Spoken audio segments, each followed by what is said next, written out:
जय हिंद observers, myself Satyavan Maurya and I am going to present class 12th theoretical physics lecture. आज के theoretical physics lectures में हम लोग जो पढ़ने वाले हैं chapter 3 current and electricity. Current and electricity में आज लेक्चर 2 को हम लोग देखेंगे। लेक्चर 1 हम लोग डिलीवर कर चुके हैं, लेक्चर 1 हम लोग देख चुके हैं, जिसमें ओम्स लॉ और आपका जो है एक करंट कंडक्टर में कैसे फ्लो करती है, ये सारी चीज़ें हम लोग उसमें लेक्चर 1 में पढ़ चुके हैं। आज हम लोग क्या पढ़ने वाले हैं, सबसे पहले इसको हम लोग देख लेते हैं, उसके बाद हम लोग आगे चलते हैं। Types of material, types of material को हम लोग स्टडी करेंगे। ओके, दूसरा रजिस्टिविटी, रजिस्टिविटी क्या होता है, और तीसरा temperature, temperature dependence of resistivity, और चौथा कलर कोडिंग ऑफ, चौथा हमारा होगा fourth colour coding of register. Okay, colour coding of register, इतनी चीज़ों को आज हम लोग स्टडी करेंगे। ओवरऑल ये पूरा सिस्टम रजिस्टर और रजिस्टिविटी पे डिपेंड करता है। तो चलिए हम लोग आगे बढ़ते हैं। सबसे पहले हेडिंग डाल दीजिए टाइप्स ऑफ मटेरियल। ओके, चलिए हेडिंग डाल दीजिए टाइप्स ऑफ मटेरियल। देखिए हमारे नेचर में there are 3 types of material is occupied on the basis of electricity what flowing in the medium। जैसे मान लीजिए कि कोई आप बल्ब यहाँ पे जलाते हैं, आप क्या करते हैं, एक यहाँ पे मटेरियल यूज़ करते हैं और ये एक बल्ब कनेक्शन है। बल्ब का दूसरा जो पॉइंट है वो बैटरी से कनेक्टेड है और यहाँ पे एक की है और की का कनेक्शन यहाँ पे है। यहाँ पे आप मटेरियल ए लगाते हैं तो आप जब बटन इसको की को ऑन करते हैं तो ये देखने को मिलता है बल्ब हमारी क्या हो जाती है, ग्लो। जब ए यूज करते हैं तो बल्ब क्या होती है, ग्लो। फिर इस मटेरियल को हटा के अब हम लोग दूसरा मटेरियल बी लगाते हैं, बी। फिर बी जब लगाते हैं तो फिर क्या होता है, बल्ब ग्लो कर जाता है। ओके, अब हम लोग क्या करते हैं, फिर कोई मटेरियल लगाते हैं और सी। अब सी जब मटेरियल लगाते हैं तो हम देखते हैं बल्ब जो ग्लो कर रहा है वो बहुत धीमा हो जाता है।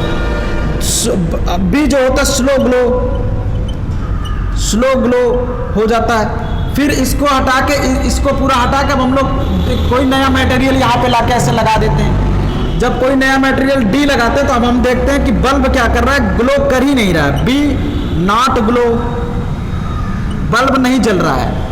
इसका मतलब यह हुआ कि जब मटेरियल बी ए और बी लगा रहे हैं तो बल्ब ग्लो कर रहा है। जब मटेरियल हम लोग सी लगा रहे हैं तो बल्ब बहुत धीरे से ग्लो कर रहा है, बहुत ही स्लो ग्लो करता है। जब मटेरियल डी हम लोग लगाते हैं तो बल्ब आपका क्या कर रहा है, ये ग्लो ही नहीं कर रहा है। इसका मतलब ये हुआ कि करंट तो इसमें जाना चाहती है डी वाले में, लेकिन डी ये अपने से करंट को जाने ही नहीं दे रहा है।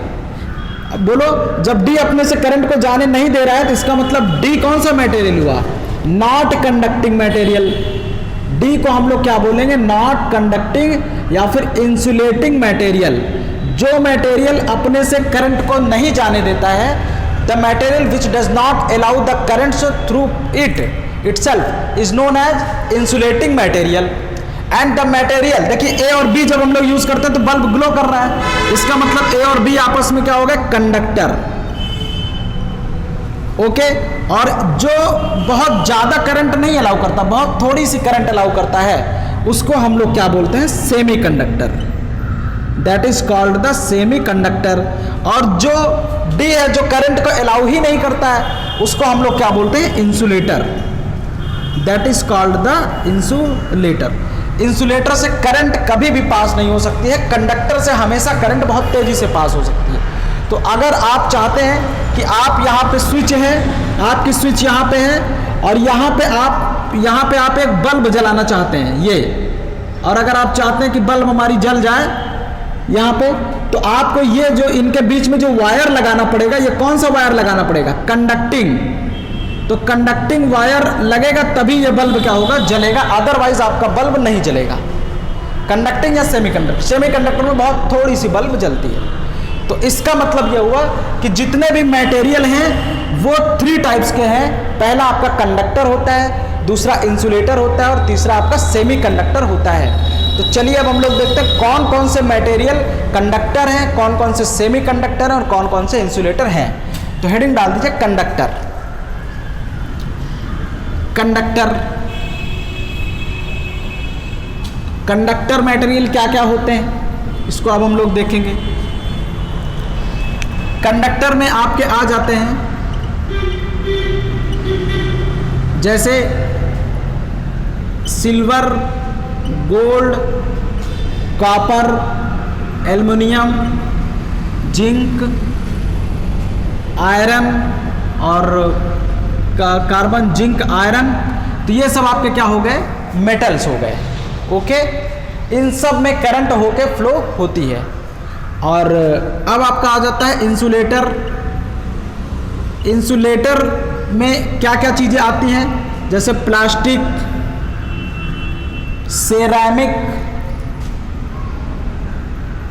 सेरेमिक आ जाता है, रबर आ जाता है, ड्राई वुड आ जाता है, और प्योर वाटर आ जाता है, एयर आ जाता है। एयर अपने से इलेक्ट्रिसिटी फ्लो नहीं होने देता है, अगर फ्लो होता तो वहाँ से यहाँ तक इलेक्ट्रिसिटी कभी भी चला जाता। हवा में फिर करंट फ्लो हो जाती और फिर बल्ब हवा में चली जाती और वायर की ज़रूरत ही ना पड़ती, है ना। इसलिए एयर आपका क्या है, इंसुलेटर है। सेमीकंडक्टर मटेरियल क्या होता है, सेमीकंडक्टर जो होते हैं जैसे कार्बन, सिलिकॉन, जर्मेनियम, ये सब कौन से मटेरियल होते हैं, सेमीकंडक्टर मटेरियल्स होते हैं। और कंडक्टर जो मटेरियल होता है इसमें रजिस्टिविटी बहुत कम होती है और इंसुलेटर की रजिस्टिविटी बहुत ज़्यादा होती है।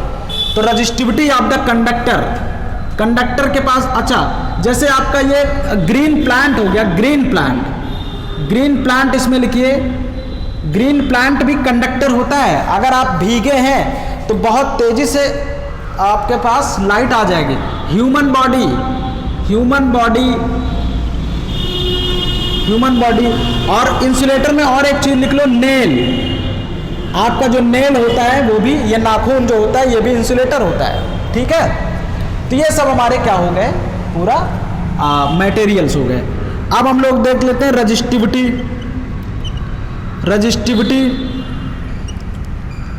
देखिए जो कंडक्टर की रजिस्टिविटी होती है, कंडक्टर की जो रजिस्टिविटी होती है वो अप्रॉक्सीमेट 10⁻⁸ ओम इंटू मीटर के आसपास होती है। इसकी रजिस्टिविटी 10⁻⁸ ओम इंटू मीटर के आसपास होती है। और जो कंडक्टर के पास, जैसे सिल्वर की रजिस्टिविटी कितनी होती है, 1.6 इंटू 10⁻⁸ ओम इंटू मीटर।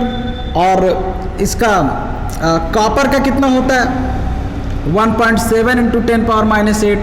और एल्युमिनियम का कितना होता है, 2.6 इंटू 10⁻⁸। टंगस्टन का कितना होता है, टंगस्टन का होता है 5.7 इंटू 10⁻⁸। आयरन का कितना होता है, 10 इंटू 10⁻⁸ ओम इंटू मीटर। तो ये सब रजिस्टिविटीज़ हैं क्या, किसकी, मेटल्स की, कंडक्टर की। अब इंसुलेटर की रजिस्टिविटीज़ पे हम लोग बात करते हैं। इंसुलेटर की जो रजिस्टिविटी होती है अप्रॉक्सीमेट वो 10⁸ ओम इंटू मीटर होता है। बहुत ही हाई रजिस्टिविटी होती है। रजिस्टिविटी हाई होने के कारण ये करंट को नहीं फ्लो होने देती है। तो इसमें जैसे आपका क्या क्या हो गए, पेपर आपका हो गया, और आपका रबर हो गया। तो इनकी जो रजिस्टिविटीज़ होती है 2 इंटू 10⁸ ओम इंटू मीटर होता है। इसकी भी जो रजिस्टिविटी होती है 1.3 इंटू 10⁸। और प्लास्टिक की जो रजिस्टिविटी होती है वो कितना होता है, 1.7 इंटू 10⁸ ओम इंटू मीटर के आसपास होता है। तो ये सब रजिस्टिविटीज़ किसकी हैं, इंसुलेटर की। और ये सेमीकंडक्टर की जो रजिस्टिविटीज़ होती है, सेमीकंडक्टर की जो रजिस्टिविटी होती है वो अप्रॉक्सीमेट 10⁻⁻2 ओम इंटू मीटर से 10⁻2 ओम इंटू मीटर तक वेरी करती है। ओके, इन दोनों के बीच में आपकी रजिस्टिविटीज लाई करती है, किसकी, सेमीकंडक्टर की। This was the values and datas of the resistivity. ठीक, तो चलिए अब हम लोग आगे चलते हैं।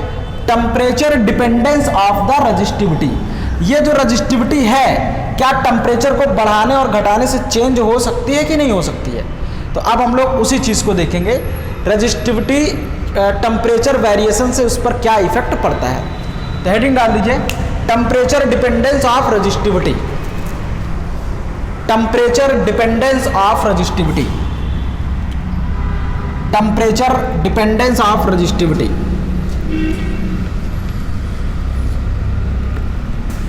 टेम्परेचर डिपेंडेंस ऑफ रजिस्टिविटी देखते चलिए, टेम्परेचर डिपेंडेंस ऑफ रजिस्टिविटी। चलिए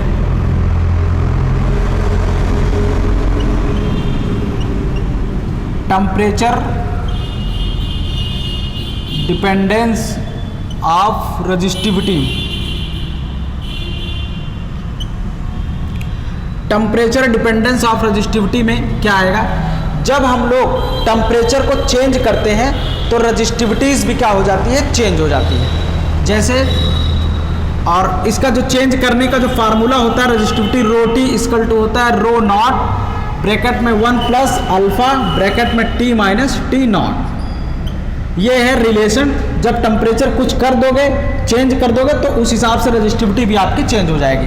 तो रो टी को हम लोग बोलते हैं resistivity, resistivity at temperature T, और रो नॉट आपका क्या हो गया, रजिस्टिविटी, रो रजिस्टिविटी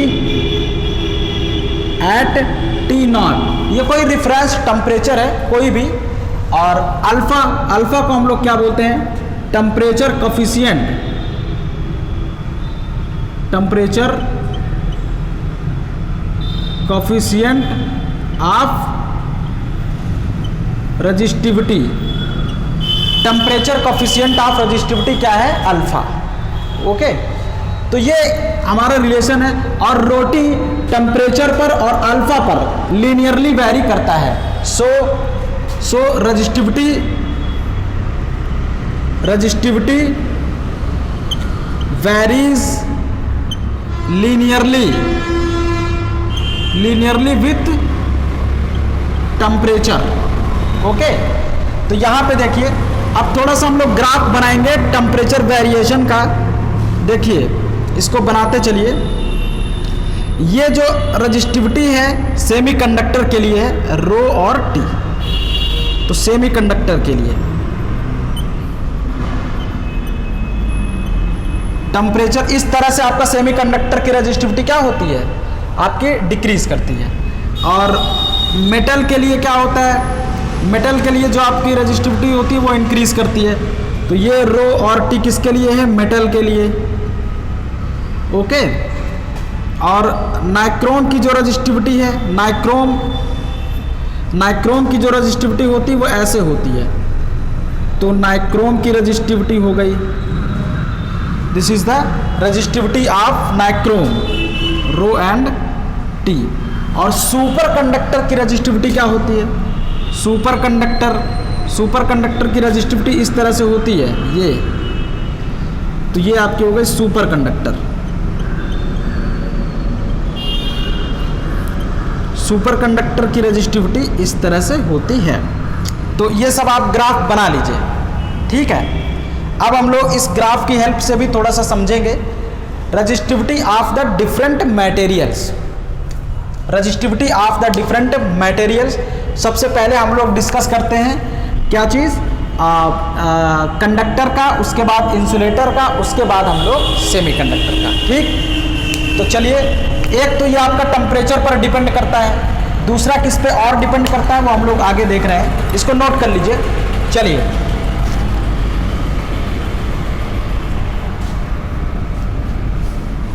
अब जो रजिस्टिविटी है, जैसे हम लोग क्या करते हैं, टेम्परेचर इंक्रीज किए किसका, मेटल का, for metal.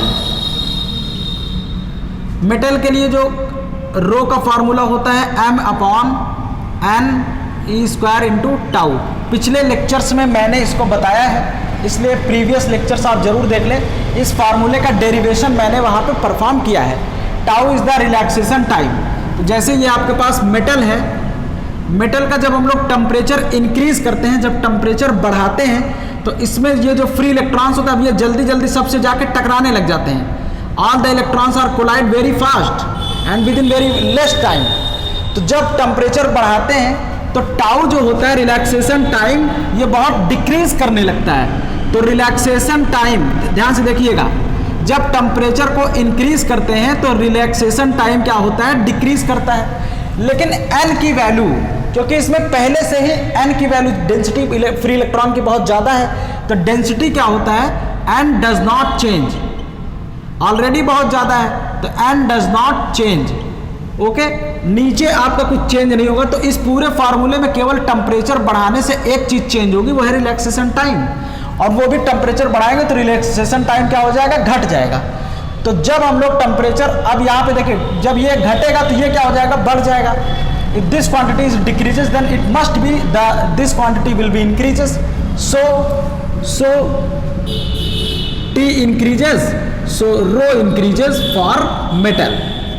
For metal, metal के लिए क्या हो जाएगा, इंक्रीज करेगा। तो कंडक्टिविटी क्या हो जाएगी, डिक्रीज करेगी। If this quantity rho sigma equal to क्या होता है, 1/रो। तो जब रो आपका इंक्रीज करेगा तो सिग्मा क्या होगा, डिक्रीज करेगा।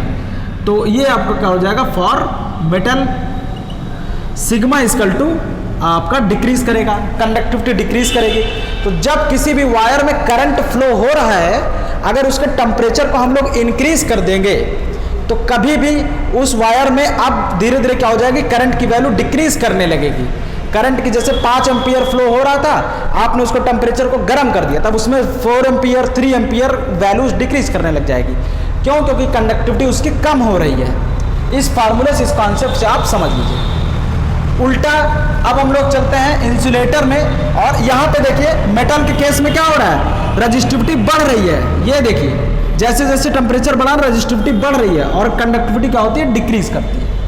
ठीक, अब चलते हैं हम लोग इंसुलेटर में, देखते हैं रजिस्टिविटी कैसे चेंज होती है। तो इंसुलेटर में क्या होगा, इसको नोट कर लीजिए। फिर वही फार्मूला लिखना था, लेकिन चलो। For the insulator rho equal to 1/m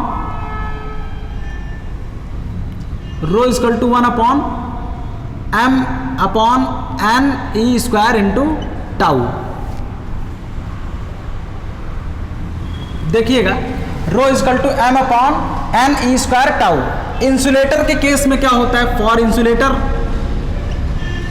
insulator जब हम लोग टेम्परेचर को इंक्रीज करते हैं, जब टेम्परेचर इंक्रीज होता है तो इसमें जो डेंसिटी होती है मटेरियल के अंदर, फ्री इलेक्ट्रॉन्स वो धीरे धीरे ब्रेक होने लगते हैं और बढ़ने लगते हैं। वो क्या करते हैं, अपने न्यूक्लियस जहाँ पे ऑर्बिट कर रहे होते हैं उसको छोड़ के बाहर निकल जाते हैं। बहुत सारे एटम्स में इलेक्ट्रॉन अपने एटम्स को छोड़ के सब बाहर निकल के बहुत ज़्यादा भीड़ यहाँ पे हो जाती है, किसकी, फ्री इलेक्ट्रॉन्स की। तो जब फ्री इलेक्ट्रॉन्स यहाँ पे बढ़ने लगते हैं तो धीरे धीरे बहुत जल्दी से टकराते भी रहेंगे, सबसे टकराते भी रहेंगे। तो ये जो, ध्यान से देखिएगा, इंसुलेटर के केस में जब टेम्परेचर को इंक्रीज करेंगे तो n की वैल्यू क्या हो जाएगी, इंक्रीज हो जाएगी। टाउ की वैल्यू क्या हो जाएगी, टाउ डिक्रीज होने लगेगा। अब टाउ क्या हो जाएगा, क्योंकि इलेक्ट्रॉन जल्दी जल्दी टकराने लगेंगे, एक कोलिजन से दूसरे कोलिजन के बीच में जो टाइम है वो धीरे धीरे कम होने लगेगा। इस वजह से क्या होता है, टाउ आपका कम होने लगेगा। लेकिन अब इसमें नंबर ऑफ जो डेंसिटी है वो ज़्यादा हो जाएगी, जितना ये कम होगा उतना ये ज़्यादा हो जाएगा, लेकिन टेम्परेचर से और ज़्यादा हो जाएगा। इस वजह से इसमें ये वाला पार्टिकल, ये वाला जो फिनोमेना है ये डोमिनेट कर जाएगा, ये विन हो जाएगा, ये जीत जाएगा। इसलिए इन दोनों में इसका इफेक्ट ज़्यादा इफेक्टिव माना जाएगा। तो जब हम लोग इंसुलेटर में टेम्परेचर बढ़ाएंगे तो फाइनली नीचे वाली जो क्वांटिटी होगी वो बढ़ेगी, क्योंकि n आपका बहुत ज़्यादा बढ़ जाएगा, क्योंकि n आपका बढ़ेगा। और जब नीचे वाली क्वांटिटी बढ़ेगी, इंक्रीज करेगी, तो ऑब्वियसली रजिस्टिविटी क्या हो जाएगी, डिक्रीज करेगी। तो टेम्परेचर इंक्रीज करने पर रजिस्टिविटी क्या हो जाएगी, डिक्रीज कर जाएगी। ओके, यही प्रोसेस इंसुलेटर में भी होता है और यही इसमें भी होता है, सेमीकंडक्टर में। सेमीकंडक्टर और इंसुलेटर के लिए, दोनों के लिए बराबर एक्सप्लेनेशन है, देखते रहें। दोनों के लिए हम लोग यही कॉन्सेप्ट यूज करेंगे। तो फॉर, तो अब इसका मतलब फॉर में अल्फा को हम लोग टेम्परेचर कोफिशिएंट बोल रहे हैं, टेम्परेचर कोफिशिएंट ऑफ रजिस्टिविटी या रेजिस्टेंस। तो फॉर मेटल ये क्या होता है, positive. Temperature coefficient of resistivity always positive, किसके लिए, मेटल के लिए। फॉर इंसुलेटर एंड सेमीकंडक्टर ये क्या होता है, निगेटिव। फॉर इंसुलेटर और सेमीकंडक्टर के लिए, ओके, दोनों के लिए ये क्या होता है, निगेटिव। क्यों, क्योंकि टेम्परेचर बढ़ा रहे हैं तो ये घट रहा है, किसके लिए, इंसुलेटर और सेमीकंडक्टर के लिए। इसलिए टेम्परेचर कोफिशिएंट ऑफ रेजिस्टेंस और temperature coefficient of resistivity is positive for metal and negative for insulator. ये सीधे नीट में क्वेश्चन पूछा जाता है, ये direct, what is the temperature coefficient of positive for metal, insulator and like this, okay. तो इसलिए इसको ध्यान से हम लोग समझते हुए आगे प्रोसीड करेंगे। तो ये हमारा क्या हो गया, temperature dependence of resistivity. Temperature dependence of resistivity का एक और थोड़ा सा हम लोग प्रैक्टिकल एप्लीकेशंस भी देख लेते हैं, फिर हम लोग आगे चलते हैं, कलर कोडिंग ऑफ रेजिस्टेंस। तो चलिए हेडिंग डाल दीजिए, हेडिंग क्या, प्रैक्टिकल इसको देखते। यहां तक सारी चीजें समझ में आ गई, ये ग्राफ भी आप लोग बना लीजिए, ठीक है। चलिए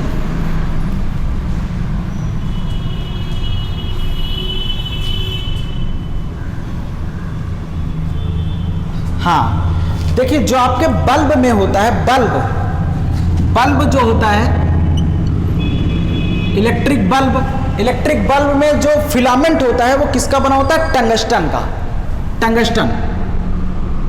टंगस्टन का जो फिलामेंट होता है बल्ब में, टंगस्टन का जो फिलामेंट होता है उसका जो मेल्टिंग पॉइंट होता है 3300 केल्विन होता है। 3300 केल्विन पे वो पिघल जाएगा, मेल्ट हो जाएगा। तो 3000 पे क्या होता है, मेल्ट होता है। और जो वो लाइट देना शुरू करता है, जब उसको 2400 केल्विन पर आप कर देंगे तो वो क्या देने लगेगा, लाइट। लेकिन 2400 केल्विन पर अगर आप टंगस्टन को गर्म करते हैं तो वो ऑक्साइड लेयर बना लेता है, एयर के साथ रिएक्शन कर लेता है। तो एट दिस टेम्परेचर टंगस्टन क्या होता है, फॉर्म्स ऑक्साइड विथ एयर। तो एयर के साथ मिलके वो क्या बना लेता है, ऑक्साइड। और ऑक्साइड जब बना लेगा तो आपके धीरे धीरे वो क्या हो जाएगा, ब्रेक हो सकता है, उस पर एक लेयर जम जाएगी, ग्लो करने में प्रॉब्लम होगी। इस वजह से हम लोग बल्ब को क्या करते हैं, कहाँ पे रखते हैं, बोलिए, एक केस के अंदर, ताकि इसके अंदर एयर ना जाने पाए। इसी वजह से जैसे ये बल्ब फूट जाती है तो तुरंत क्या होता है, तुरंत ये ऑक्साइड बना लेता है और ये भी आपका फ्यूज हो जाता है। इस वजह से इस ऑक्साइड लेयर ना बना ले और इसको हम लोग एक ग्लास से चारों तरफ स्फेरिकल ग्लास से पैक कर देते हैं और इसके अंदर इनएक्टिव गैस भर देते हैं ताकि इस टंगस्टन से रिएक्शन ना कर पाए। इसी वजह से बल्ब जितनी भी आती हैं वो आप देखिए एक ग्लास में, कांच में आती हैं, ओके। अब हम लोग चलते हैं दूसरा जो हमारे पास है, हीटर गीजर और प्रेस। ये इन सब में जो वायर यूज होता है that is the nichrome wire. Tungsten का जो इसका मेल्टिंग पॉइंट होता है बहुत हाई होता है, लेकिन इसका रेजिस्टेंस बहुत लो होता है, लो रेजिस्टिविटी। और ये एक तरीके का कंडक्टर है, इसकी रेजिस्टिविटी लो होती है। नाइक्रोम वायर के पास क्या होता है, high resistivity and high melting point, okay. तो अब जब इसको हम लोग गर्म करते हैं, नाइक्रोम 3 चीजों से मिलकर बना होता है, निकिल और आयरन और chromium. This is an alloy, 3 चीजों से मिलकर बना होता है और ये 800 डिग्री सेंटीग्रेड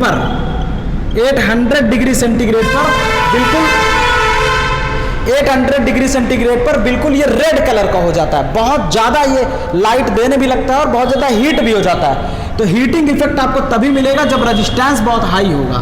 तो इस वजह से अच्छा, ये ऑक्साइड लेयर नहीं बनाता है, इसी वजह से देखिए हम ओपन एयर में भी इसको यूज़ कर सकते हैं। हीटर में देखिए वायर आपको दिखता रहेगा ऐसे स्पाइरल फॉर्म में, तो वो इसीलिए होता है क्योंकि ये ऑक्साइड लेयर नहीं बनाता है, रिएक्शन नहीं करता है। तो इसलिए हम लोग जो यूज़ करते हैं वो कौन सा वायर यूज़ करते हैं, नाइक्रोम वायर यूज़ करते हैं, ओके। और जो तीसरी चीज़ है जो हमारे पास है, पोस्ट ऑफिस बॉक्स रेजिस्टेंस जो होता है, पोस्ट ऑफिस बॉक्स रेजिस्टेंस, इसमें जो हम लोग रेजिस्टेंस यूज़ करते हैं वो मैंगनीन, कांस्टेंटन और आपका नाइक्रोम, ये सारी चीज़ें यूज़ करते हैं। नाइक्रोम, मैंगनीन और कांस्टेंटन ये टेम्परेचर चेंज होने पर बहुत ज़्यादा चेंज नहीं होते हैं, बहुत थोड़ा सा चेंज होते हैं। तो जैसे आपके क्या क्या हो गए, मैंगनीन, कांस्टेंटन, तो टेम्परेचर चेंज होने पे ये इनकी रजिस्टिविटी बहुत ज़्यादा चेंज नहीं होती है। ऐसा नहीं है कि हम टेम्परेचर चेंज कर दें तो इसकी रजिस्टिविटी, आप ये पहले बहुत थोड़ा सा रेजिस्टेंस कर रहा था, बहुत ज़्यादा होगा। आप चाहे जितना टेम्परेचर चेंज कर दीजिए लेकिन रजिस्टिविटी इसकी उतनी ही रहेगी, तो बहुत ज़्यादा वेरिएशन नहीं होता है। तो ज़्यादा वेरिएशन ना होने के कारण इसको हम लोग गर्म प्लेसेस पे यूज़ कर पाते हैं। ओके। और टिन लेड एलॉय, जो फ्यूज वायर बनाना होता है, फ्यूज वायर जो बनाना होता है, तो उसमें हम लोग यूज़ करते हैं टिन लेड एलॉय यूज़ करते हैं। तो फ्यूज वायर हमारे पास डिफरेंट करंट सर्किट्स के लिए डिफरेंट टिन लेड एलॉय के प्रोपोर्शन से हम लोग इसको तैयार करते हैं, ताकि जितना अगर एक फिक्स वैल्यू से ज़्यादा करंट हो तो फ्यूज वायर हमारा क्या हो जाए, जल जाए। तो इसका मेल्टिंग पॉइंट और रजिस्टिविटी दोनों लो होती है।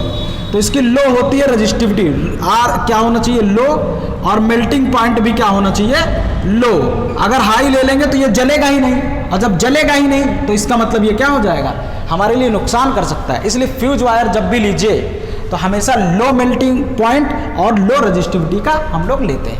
ये सेफ्टी डिवाइस है, जब भी कभी भी कमरे में कनेक्शन हो तो हमेशा हम लोग को सेफ्टी डिवाइस जरूर यूज़ करना चाहिए। ओके, सेफ्टी डिवाइस, इससे हम लोगों की जान बचती है। कभी भी जहाँ पे फ्यूज लगता है, लोग क्या करते हैं कि जैसे कनेक्शन ऑन किया, कनेक्शन ऑन करने के बाद बार बार फ्यूज उड़ जाता है। क्यों? क्योंकि करंट आप ज़्यादा ले रहे हैं। जब आप करंट ज़्यादा लेते हैं तो बार बार अगर फ्यूज उड़ जाता है तो वहाँ पे कुछ परमानेंट सोल्यूशन के लिए कुछ और मत लगा दीजिए, बल्कि आप अपना लोड कम कर दीजिए। अगर आप वहाँ पे परमानेंट अगर कुछ आपने फिक्स कर दिया, तब अगर आप वहाँ ऑन कर दोगे तो डायरेक्ट ये आपकी करंट जाती रहेगी। फिर यहाँ पे कोई करंट चाहे जितना लेते रहोगे, करंट बराबर सप्लाई होता रहेगा, और वहाँ पे फिर आपकी डेथ भी हो सकती है। पता लगा आपको करंट लग गया और आप यहाँ फ्यूज तो उड़ा नहीं। फ्यूज का काम करता है, अगर ये फ्यूज उड़ गया, फ्यूज अपना मेल्ट हो गया, तो अब ये कनेक्शन खत्म कर देता है। तो यहाँ एक वायर यहाँ पे करंट इधर जा ही नहीं पाती, और एयर में करंट फ्लो हो नहीं सकती, because air is the insulator. तो इसलिए आपकी जान बच सकती है। और आपने यहाँ पे परमानेंट लगा दिया, तो अब जब परमानेंट लगा दोगे तो फिर करंट यहाँ से यहाँ जाएगा, और फिर वहाँ अगर आपको करंट लग रहा है तो बराबर लगता रहेगा। It may cause of the death. So we should not replace the fuse wire for the permanent solution at the place of fuse wire. Otherwise it will be the harmful for us. तो ये हमारे लिए safety के लिए लगाया जाता है fuse wire. ठीक है, तो ये पूरा हम लोग रजिस्टिविटी के बारे में पढ़ लिए, सारी चीज़ें कैसे रजिस्टिविटीज डेवलप होती है और कितने टाइप्स का आपके पास जो रजिस्टेंस बेस्ड डिवाइसेस है, मटेरियल है, वो सब क्या है, और डेटास पे भी हम लोगों ने बात किया। अब हम लोग आगे एक टॉपिक है colour coding of A resistance, उसको हम लोग पढ़ते हैं और उसकी चीज़ों को कैलकुलेट करते हैं। थोड़ा सा और है, प्लीज़ कोऑपरेट। हेडिंग डाल दीजिए कलर कोडिंग ऑफ रजिस्टर। इसको मैं रिमूव कर रहा हूँ, आप लोग ग्राफ बना लीजिए। ग्राफ भी एग्जाम में पूछा जाता है कि कौन सा ग्राफ कौन से एलिमेंट का है, इसलिए आप सबसे हम्बल रिक्वेस्ट है कि इसको नोट करते हुए चलें। ठीक, अब हेडिंग डाल दीजिए colour coding of the resistance.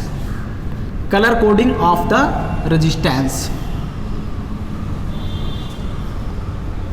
Colour coding of the resistance. देखिए, हमें सर्किट में रेजिस्टेंस की जरूरत होती है। कलर कोडिंग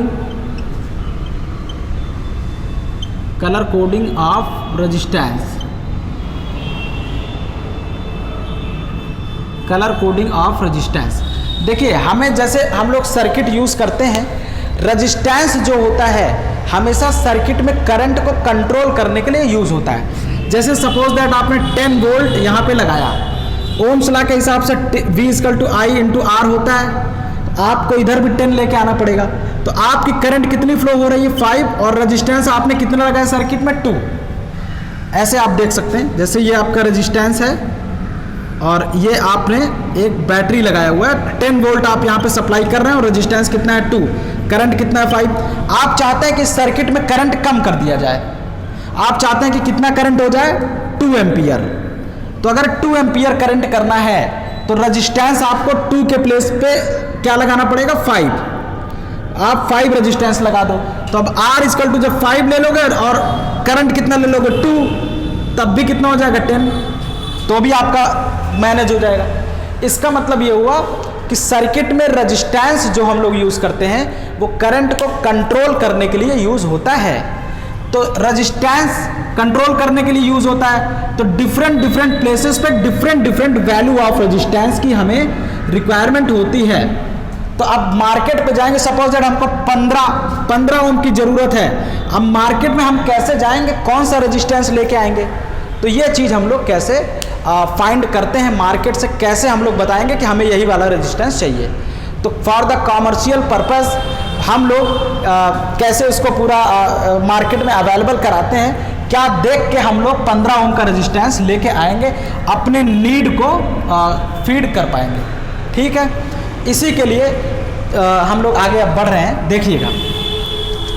चलिए, अच्छा, मार्केट में दूसरी चीज यह है कि मार्केट में फिक्स वैल्यू का कोई भी रेजिस्टेंस आपको नहीं मिलेगा।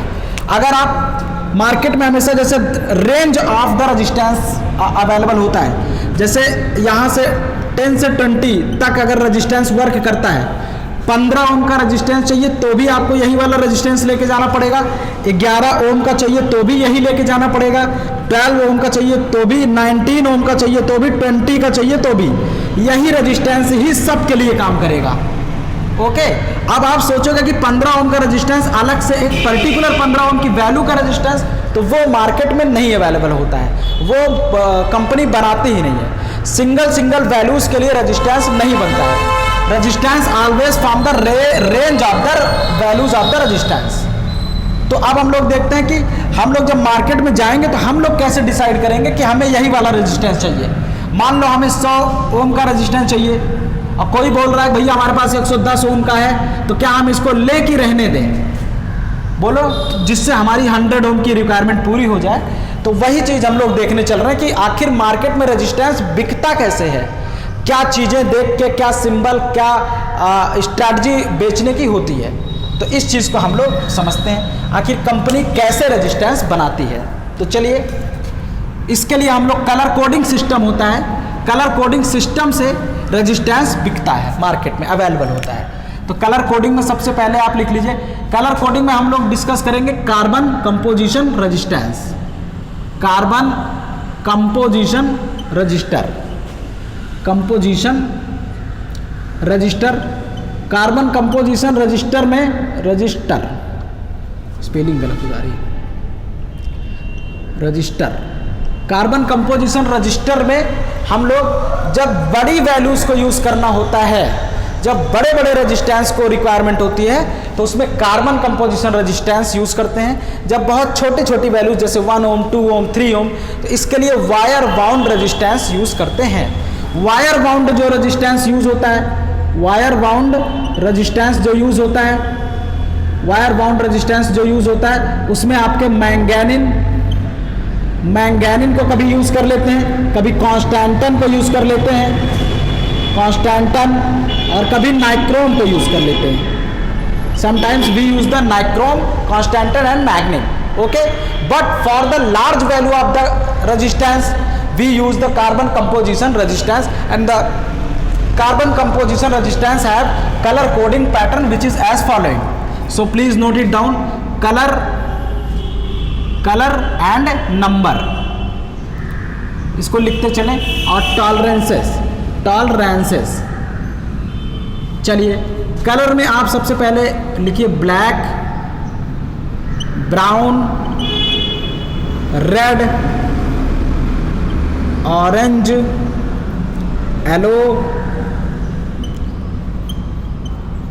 Green, blue, violet, grey, white. इसको नाम दीजिए 0, 1, 2, 3, 4, 5, 6, 7, 8, 9। 9 पे वाइट है। टॉलरेंसेस में कभी कभी आपको दे देता है गोल्ड और सिल्वर और नो कलर। No colour. जब टॉलरेंसेस का मतलब कहाँ से कहाँ तक आप इसको वेरी करा सकते हैं, कहाँ से कहाँ तक रहेगा तो आप वही रेजिस्टेंस यूज़ करिए। ये बताता है वेरिएशन या रेंज बताता है। अगर गोल्ड कलर है तो 5%, सिल्वर है तो 10%, नो कलर है तो 20%। ठीक, अब ये जो कलर्स हैं इन्हीं के हिसाब से हम लोग अपने रेजिस्टेंस को कैलकुलेट करेंगे। जैसे आप एक मार्केट में गए, ये कलर में क्या होता है, एक रेजिस्टेंस होता है ऐसे सिलेंड्रिकल टाइप का होता है, इसमें दो टर्मिनल एक इधर निकले होते हैं। अब इसमें ऐसे 4 सर्किल बने होंगे, 1 2 3 4। जो लास्ट सर्किल बना होता है वो टॉलरेंस को रिप्रेजेंट करता है। जो बाकी ये दोनों सर्किट आपके सिग्निफिकेंट डिजिट को यूज बताते हैं। सिग्निफिकेंट ये वाला जो सर्किल होता है ये आपका बताता है पावर्स ऑफ 10। ओके, अब जैसे मान लो कि ये सर्किल रेड कलर का है, ये कि इसका कलर क्या है, रेड, इसका कलर क्या है, येलो, और इसका कलर क्या है, सपोज करते हैं ग्रीन, इसका कलर क्या है, ग्रीन, और इसका कलर क्या है, सपोज करते हैं सिल्वर, या आप ले लीजिए जो है सिल्वर ले लीजिए। ये टॉलरेंस है। तो जो फर्स्ट 2 रिंग होती है ये आपको सिग्निफिकेंट डिजिट बताती है। जैसे रेड का क्या है, अगर रेड कलर है तो आप क्या लिखिए, 2। देखिए कैसे लिखा जाता है, पहले सर्किल को 2 लिखिए। दूसरा अगर आपका येलो है, येलो के पास जाइए 4, 2 डिजिट हो गया ना, इनटू। अब जो तीसरा होगा वो 10 की पावर को बताएगा, इनटू 10 की पावर। ग्रीन है ना, ग्रीन के पास जाइए 5, 10 की पावर 5 इनटू सॉरी, उसके बाद आप प्लस माइनस, सिल्वर है ना, सिल्वर के पास कितना टॉलरेंस है, 10%, तो यहाँ 10% लगा दीजिए। ओके, तो 10% का मतलब ये हुआ इस वैल्यू के, देखिएगा इस वैल्यू के 10% उधर और 10% इधर। तो ये जैसे आपकी कोई फिक्स वैल्यू तो उसके 10% इधर 10% इधर तक आपका रजिस्टर यूज किया जा सकता है। अगर यहाँ आपको रेजिस्टेंस की वैल्यू चाहिए तो भी आप यही रेजिस्टेंस यूज करिए, यहाँ इतना वैल्यू आप रेजिस्टेंस तो भी आप यही यूज करिए। तो चलिए इसको देखते हैं क्या होता है।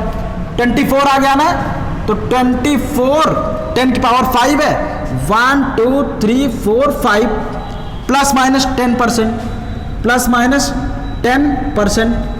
अब इसका 10% कितना होता है देखिएगा, 2 4 1 0 0 5 0 है ना, इंटू 10/100, 0 से 0 कैंसिल, 1 0 से 1 0 कैंसिल। इसका 10% कितना हुआ, 2,40,000। कितना हुआ, 2,40,000, 2,40,000।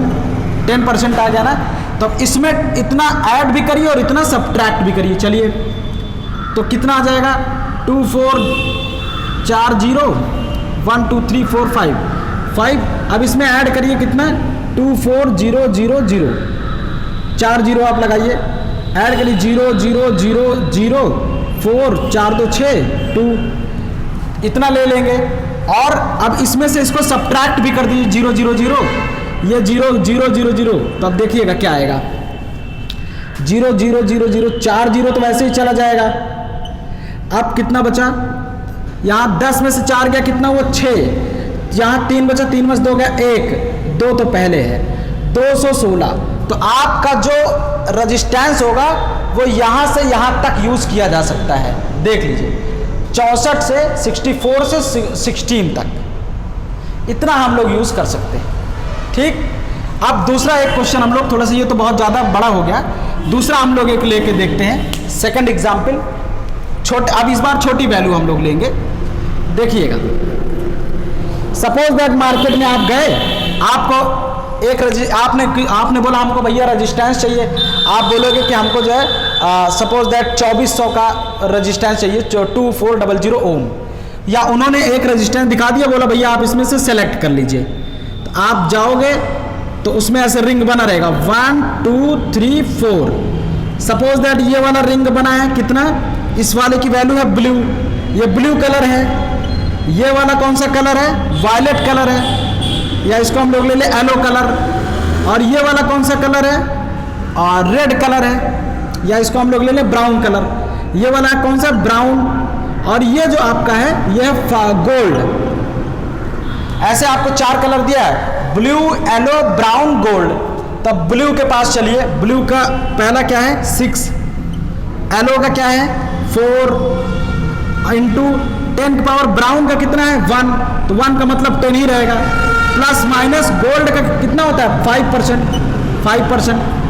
तो अब इसको देखिए 640 आया कि नहीं, 10 की पावर 1 का ब्राउन का है ना, तो 10 पावर 1 मतलब 10, अब प्लस माइनस 5%, 640 का 5% निकालेंगे कितना आएगा 640 इंटू 5/100, 0 0 कैंसिल, 5 1 5, 5 2 10, तो 32 दूनी 64, तो 5% कितना आया 32, तो 32 आ गया ना, तो 640 में प्लस 32 करेंगे और 640 माइनस 32 करेंगे, तो कितना आ जाएगा ये 608, और ये अब आपको सॉरी 608 इधर आएगा, 608 और 640 और 32 कितना हुआ 672। तो अब अगर आपको 640 देखिए हमारा रेजिस्टेंस आया था ना, यहाँ पे 640 है, यहाँ 608 और यहाँ 672, तो अब आपको 640 608 से 672 के बीच में अगर आपको रेजिस्टेंस चाहिए तो भी आप यही वाला रेजिस्टेंस लेके जाइएगा। कौन सा, ये वाला, ब्लू, येलो, ब्राउन, गोल्ड। समझ गए? इस तरह से हम लोग अपने रेजिस्टेंस को डिटरमिन करते हैं और हम अपनी रिक्वायरमेंट को फुलफिल करते हैं। ठीक है, तो चलिए आज हम लोग यहीं तक। तो आज हम लोग क्या क्या जान गए, रजिस्टिविटी के बारे में जान गए, और मेटल और इंसुलेटर और सेमीकंडक्टर मटेरियल्स कितने टाइप्स के होते हैं इसको हम जान गए।